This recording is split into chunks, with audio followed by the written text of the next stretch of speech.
पति के पर्स से रुपए निकालने को चोरी नहीं हक कहते हैं। इसी पर्स में पूरे 15,000 रुपये रखे थे। मुझे अच्छे से याद है और तब से मैंने यह पर्स इस्तेमाल भी नहीं किया।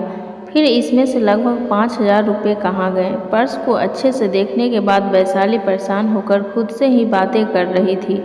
तभी कमरे में सासू करुणा जी आई। उसे अपने आप से ही बातें करते देख पूछने लगी, क्या हुआ बहू, बहुत परेशान लग रही, खुद से ही बातें किए जा रही हो और यह पर्स का सामान बिस्तर पर क्यों फैला रखा है? मम्मी जी, मैंने घर खर्च के लिए 15,000 रुपये दिए थे। मुझे अच्छे से याद है कि मैंने पूरे पैसे इसी पर्स में रखे थे, लेकिन अब उसमें से पूरे 5,000 रुपये कम है। समझ नहीं आ रहा कि कहाँ गए। पर्स को एक बार फिर खंगालते हुए वैशाली बोली, अरे कहाँ जाएंगे, देख तूने ही किसी काम से निकाला होगा या किसी को पेमेंट किया होगा।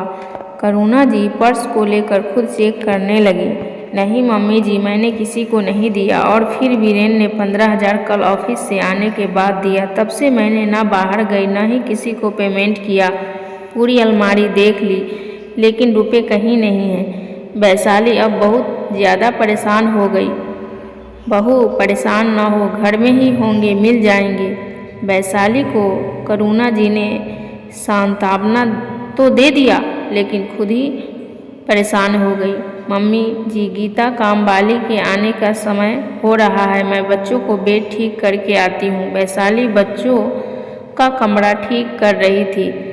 उसके बेटे 20 साल का कबर्ड आधा खुला था और कॉपी किताबें नीचे गिरने की बेताब थी।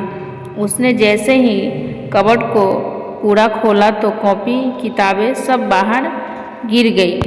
वैशाली सब ठीक से वापस रखने लगी तो एक कॉपी में से रुपए गिरने लगे। वैशाली की आंखें फटी की फटी रह गई जब उसने देखा कि ये पूरे 5,000 रुपये हैं। फिर तो वैशाली ने उसकी पूरी अलमारी फिर से ठीक की तो उसे थोड़ी बहुत और रुपए मिले। मम्मी जी जल्दी से यहाँ आइए। करुणा जी जल्दी से कमरे में आई तो वो भी खोए रुपए को विशाल के कबर्ड से निकालते देख शॉक्ड हो गई।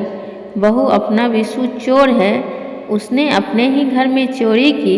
विशाल और मिनी जब स्कूल से आए तो मम्मी और दादी को गुस्से में देख घबरा गए। मिनी ने डरते हुए पूछा, मम्मी दादी क्या हुआ, आप दोनों गुस्से में क्यों हैं? और मम्मा, आपको देखकर लग रहा है कि जैसे आप बहुत रोए हैं। तुम दोनों एक बात बताओ, मैंने, पापा ने और दादी ने कभी भी किसी चीज़ के लिए तुम दोनों को मना किया है? तुम्हारी किसी ख्वाहिशों को पूरा नहीं किया, क्या ऐसा हुआ है?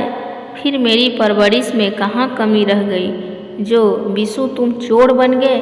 अपने ही घर में तुम चोरी की। वैशाली की आंखें गुस्से से लाल थी। विशु बेटा, तुमने मम्मी के पर्स से 5,000 रुपये निकाले थे, सच बोलना, क्योंकि तुम्हारे कबर्ड से तुम्हारे कॉपी से रुपये मिले हैं। करुणा जी ने विशाल को अपने पास बुलाकर प्यार से पूछा। हाँ दादी, रुपये मैंने लिए मगर चोरी नहीं किए। मैंने पैसे मम्मा के पर्स से निकालकर अपने पास रख लिए बस, विशु ने आराम से बोला। बिना बताए किसी के पर्स से पैसे निकालने को ही चोरी कहते हैं, क्या इतना भी तुम्हें नहीं पता? विशाल की बात सुनकर वैशाली का गुस्सा और बढ़ गया। लेकिन मम्मा, आप भी पापा को बिना बताए अक्सर उनके पर्स से या फिर कपड़े धोते समय शर्ट पैंट या जीन्स से पैसे निकाल लेती हैं।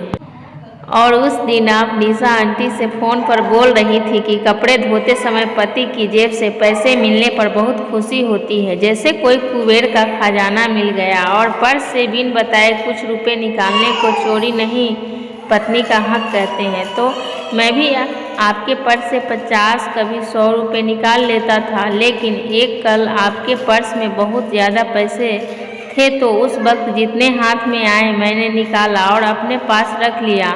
मम्मा, आप सही कहती हो, ऐसे पैसे निकालकर अपने पास रखने में बहुत अच्छा लगता है। विशाल की बात सुनकर वैशाली और करुणा जी के होश उड़ गए। वैशाली वही जमीन पर थप से बैठ गई। हे भगवान, मैंने अपने बच्चों को गलत शिक्षा दे रही थी। मैं खुद चोरी कर रही थी और बिशु को चोर समझ रही थी। वैशाली बोलते बोलते रोने लगी। बहु बच्चे गीली मिट्टी के समान होते हैं। वो अपने घर में परिवार में जो कुछ भी होता है उससे ही सीखते हैं। हम जैसा आचरण करते हैं बच्चे भी वही करते हैं। जाने अनजाने में तुम्हारी इस हरकत को बिशु ने देखा भी और तुम्हारी बातों को सुना भी। फिर उसे जो समझ आया उसने वही किया। इसमें बिशु की कोई गलती नहीं है। करुणा जी ने वैशाली को उसकी गलती को बताया। सही कहा माँ जी आपने, बच्चे गीली मिट्टी के समान होते हैं, जैसे ढालो ढल जाते हैं। वैशाली बिशु के आगे कान पकड़ कर खड़ी हो गई। सॉरी बिशु, मैंने जो कुछ भी किया वह गलत था। किसी को बिना बताए सामान या पैसे लेने को चोरी ही कहते हैं। मुझे माफ़ कर देना, मैंने तुम्हें गलत चीज़ सिखाई। मम्मी आप भी मुझे माफ़ कर दो, आगे से मैं बिन बताए कुछ भी नहीं लूँगा। बिशु भी सॉरी बोला और वैशाली की गले लग गया। धन्यवाद।